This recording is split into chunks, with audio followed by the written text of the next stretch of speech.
This story takes place during a period when I was doing favors for people who owned a big chunk of the local business world. Powerful folks, the kind whose smiles always felt colder than their threats. When they wanted something done, they didn't ask twice, and they didn't care much about the methods. One evening, they called me in and made an offer, $50,000 in cash if I set fire to the house of a competing family business that had become too successful for their liking. They framed it like it was nothing. Just a warning. Just a property loss. Something that happens in business when lines get crossed. Back then, I was drowning in debt, frustrated with my life, and too proud to ask for help. So hearing that kind of money thrown on the table, I'll be honest, it flipped a switch in me. I told myself no one would get hurt.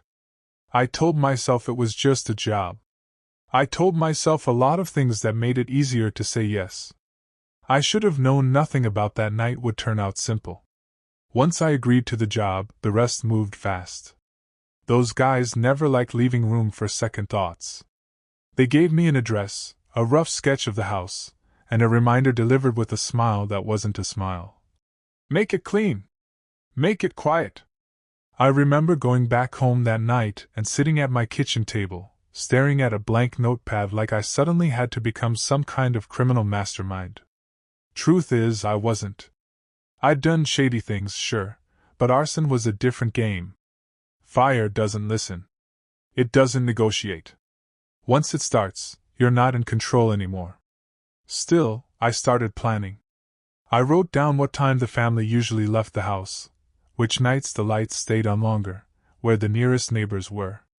I drove by the place 3 times over the next week, each time pretending to be some guy lost in the suburbs.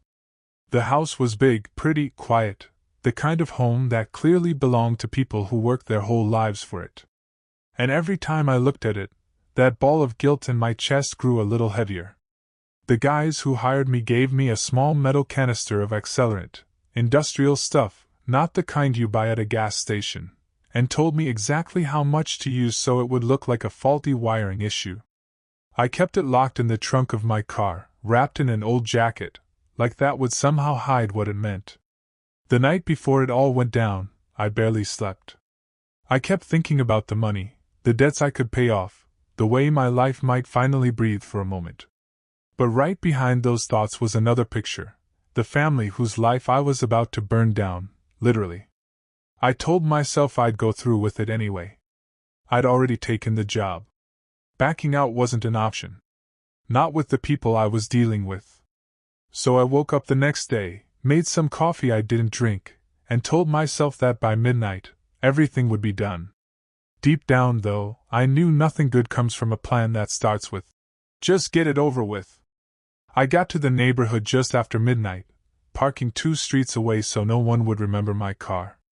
The air felt too still, like even the night was holding its breath.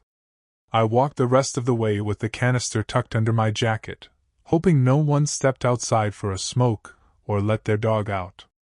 The house looked different in the dark, softer somehow, almost harmless. A couple of dim lights glowed inside, which made my chest tighten, but I'd already checked their schedule. They were out of town for the weekend. At least that's what I'd been told. I moved around to the back, keeping low, and slipped through a side gate that didn't latch properly. My hands shook so badly I almost dropped the canister. I spread the accelerant where I'd planned, the wiring box, the base of the back door, a trail just enough to give the fire a direction. When I struck the lighter, for a second nothing happened. Just a tiny flame dancing on a cheap metal tip. And then the accelerant caught with a low whoosh, like the house exhaled fire. That sound still follows me. I didn't stay to watch. I turned, walked fast, then ran once I hit the street. Behind me, I heard the faint pop of something inside the house giving way. I told myself it was all going according to plan. But the night wasn't done with me yet. I was halfway back to my car when I saw it, blue light flickering against the houses. For a second I thought it was just the fire reflecting off windows, but then I heard the distant wail of a siren. Way too soon. Someone must have seen something, or the fire spread faster than it should have. My heartbeat spiked, and I ducked behind a hedge, watching as a neighbor stepped out in a robe, looking around like he'd heard a noise. I froze. If he glanced my way, I'd be the only idiot wandering around at midnight with shaking hands and a guilty face. He didn't see me, just looked toward the smoke that was beginning to rise behind the trees, then hurried back inside, probably to call it in. That's when I realized the fire was already bigger than I'd planned. Much bigger. I forced myself to breathe, walked the rest of the way to my car like nothing was wrong, and slid into the driver's seat. My hands were so sweaty I almost dropped the keys. When I finally started the engine, I noticed something that made my stomach drop, a small smear of soot on my sleeve. Evidence. I scrubbed at it with my palm, but all I could think was, this job is unraveling faster than I can get away from it. I pulled out of the neighborhood slowly, trying not to look like someone fleeing a crime scene. At the stop sign near the main road, I thought I was in the clear, until headlights lit up my rearview mirror. A car rolled up behind me, then stayed there even after I turned onto a different street. I told myself it was nothing, just a late-night driver. But then it sped up a little, keeping the same distance, like they were matching my pace. My throat tightened. Maybe a neighbor had seen me after all. Maybe someone had stepped outside just as I was leaving the backyard. I couldn't tell. At the next light, the car pulled up beside me.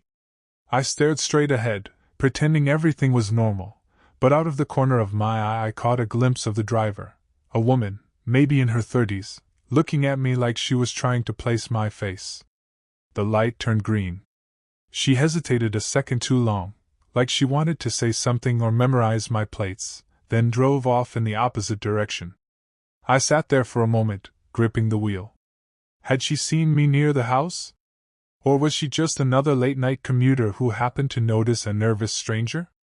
Either way, my stomach was already twisted into knots. One witness, even a confused one, was more than I'd planned for. I barely slept the next morning.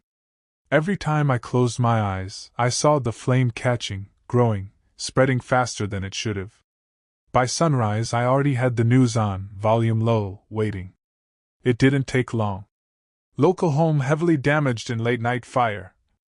There it was, the same house, half collapsed, firefighters still spraying down the smoking shell. Hearing the reporter say the street name made my skin crawl. I turned the volume up just in time to catch the part that made my stomach drop. Investigators say the fire appears suspicious. Suspicious. Not accidental. Not electrical. Suspicious. The worst word for someone in my position. I sat there on the couch, elbows on my knees, breathing slow because I felt like the air had suddenly gone thinner. And then the camera showed something that made me sit up straighter, a neighbor being interviewed. Not the woman from the car. A man. The same guy I saw peek out in his robe. He mentioned seeing someone walking in the area right before the fire. No description. No details. Just enough to make my pulse pound in my ears. I shut off the TV. The job was supposed to disappear into smoke. Instead, it was turning into a trail. And I was right at the end of it. By noon, my nerves were so shot I jumped at every vibration of my phone. When it finally rang for real, I didn't even need to check the caller ID. Only one group of people would call me that early. I answered, trying to steady my voice. A familiar tone, flat and cold, came through the speaker. "We saw the news." My mouth went dry. I didn't know what to say, so I waited. "You did what we asked?" The voice continued. "But the fire drew too much attention. Investigators are already sniffing around." He paused, and that silence felt heavier than any threat. "Did you leave anything behind?" "No," I said quickly. Too quickly. "I did everything exactly as planned." Another pause. I could almost picture him leaning back, weighing my words, listening for a crack in them. "Good. Keep your head down. Don't talk to anyone. If someone contacts you, you let us know first." The call ended before I could even breathe out. Just a click and nothing. I set the phone on the table and stared at it. They weren't angry, not yet. But they definitely weren't calm either. That was the thing about working with men like them. You're useful until you're not. And once you stop being useful, well, you stop being anything. I felt the walls closing in a little more. Not only was the police hunt tightening, now the people who hired me were watching every move I made. They showed up the very next afternoon. 2 officers. Plain clothes, but the kind whose posture screams detective. I saw them through the peephole first, one older, one younger, both looking like they hadn't smiled since the 90s. My stomach flipped, but I forced myself to open the door like nothing was wrong. "William Harper?" the older one asked. "Yeah," I said, keeping my voice steady. "We're talking to residents in the area about the house fire last night. Mind if we ask you a few questions?" Of course I minded. Every cell in my body was screaming, say no, shut the door, disappear. But refusing would have been an even bigger red flag. So I stepped aside. "Sure. Come in." They didn't sit, they just stood in my living room, taking everything in. People like that always look around more than they talk. The younger one asked if I'd been in that neighborhood recently. I shrugged, kept it casual. "No reason to be there. I work on the other side of town."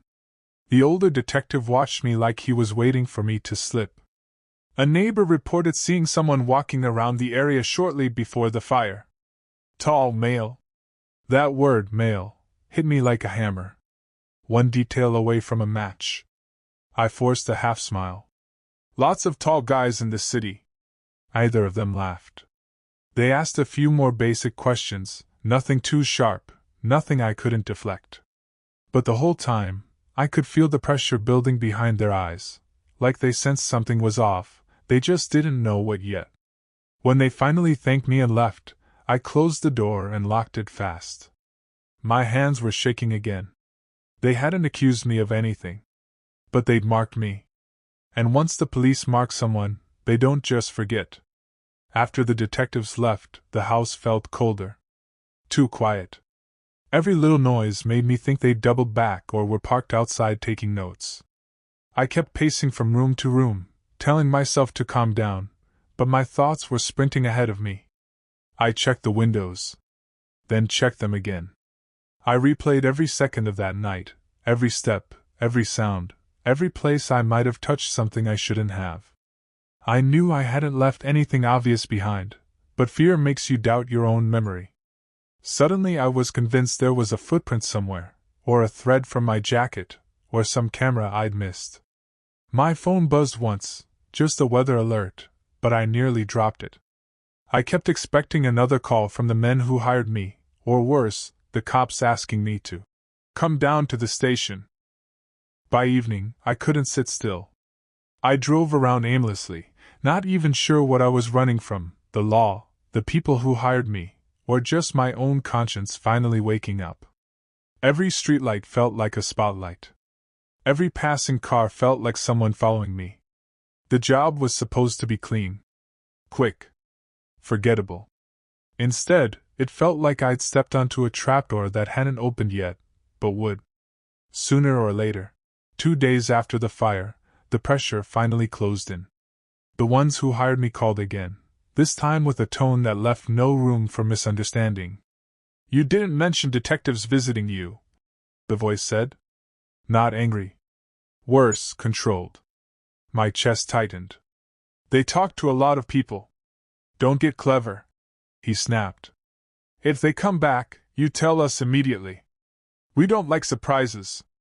The line went dead before I could reply. I barely had a moment to breathe before the other side showed up. That evening, as I walked back to my car from a grocery store, a police cruiser rolled slowly past me. Not rushed. Not accidental. Just slow enough to let me know they'd seen me. 2 worlds closing in, either one forgiving mistakes. I felt like a rope was tightening from both ends. And the worst part? I couldn't tell which side scared me more. A week later, my carefully built alibi started to wobble. I told the cops I was at home all night, watching TV. Simple, believable, until a neighbor mentioned seeing a car matching mine near the area. I tried to laugh it off when a friend asked if I'd gone anywhere that weekend, but my voice cracked. My own story was starting to sound like lies, even to me. Every detail I'd rehearsed in my head now felt fragile, like glass ready to shatter. That night I barely slept. Every creak of the house, every wind-blown branch against the window, felt like someone coming to take me away. My own reflection in the mirror looked unfamiliar, haunted, guilty, tense.